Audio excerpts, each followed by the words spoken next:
Chapter 13. Martha's Healing Struggle. Martha wasn't healing. Every day Carol watched, hoping for a change, a sign, however small, that her mother was getting better. But the days passed, more pain, less mobility, and worry settled deep in her chest. The doctor's words confirmed what they feared. "She needs a specialist in Little Rock," he said, his tone gentle but firm.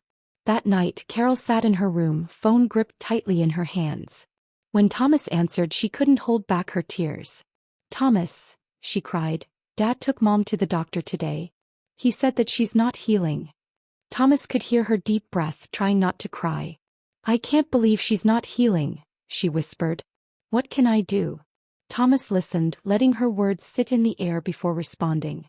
He finally said, "God knows what we need, but He expects us to ask." Carol is worried that her mother will never heal. Have you ever faced a moment where hope felt distant? What helped you through it?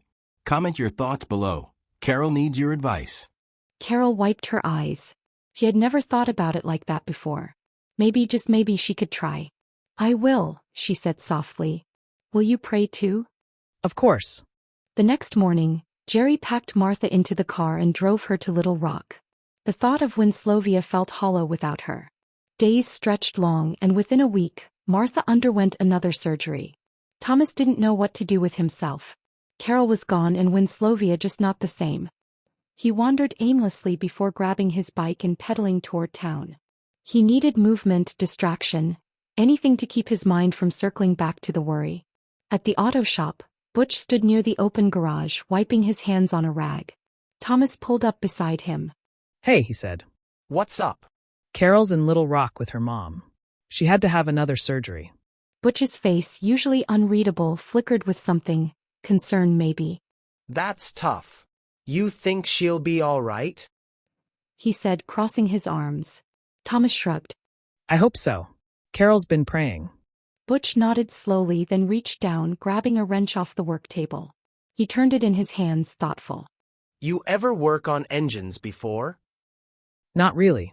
Butch smirked, tossing the wrench at him. Thomas caught it, fumbling slightly. "No point sitting around lost. If you're gonna hang out here, you might as well learn something." Thomas rolled the cool metal in his palm, considering. Carol was gone, Winslovia was on pause. But maybe, just maybe, there was something new to uncover in the grease-stained world of Butch's dad's shop. Butch led Thomas to the workbench, where a battered lawnmower engine sat waiting. He tapped the metal casing. "Dad wants me to rebuild this. Help me, and I'll show you how engines work." Thomas shrugged. "Okay." The work was simple but precise. Bolts clattered onto the table as they stripped the engine apart, piece by piece, until the mechanics lay exposed like an open book. "See this? Butch pointed at a jagged break in one of the metal rods. It's the piece that connects the piston to the crankshaft. See how it moves?" Thomas studied it, nodding. "Yeah, but it's broken." "Exactly. I'll grab a replacement from the parts bin." Butch wiped his hands on an oil-stained rag. Minutes later, the new, or at least new to this engine, part was in place. They worked together, hands moving efficiently, tightening bolts, aligning pieces, reconstructing what had once seemed beyond repair. Finally, Butch pulled the cord. The engine sputtered, coughed, then roared to life. A slow grin spread across his face. "Now," he said, turning to Thomas. "the human body isn't like this engine. You can't just swap out a part and make everything work again. But doctors, they know how to fix things, how to help people heal." He paused, voice quieter now.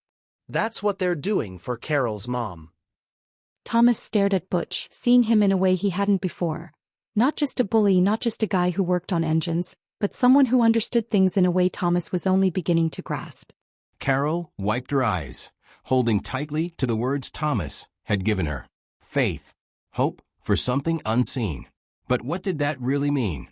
She lay awake long into the night, heart tangled in the questions she had never dared ask.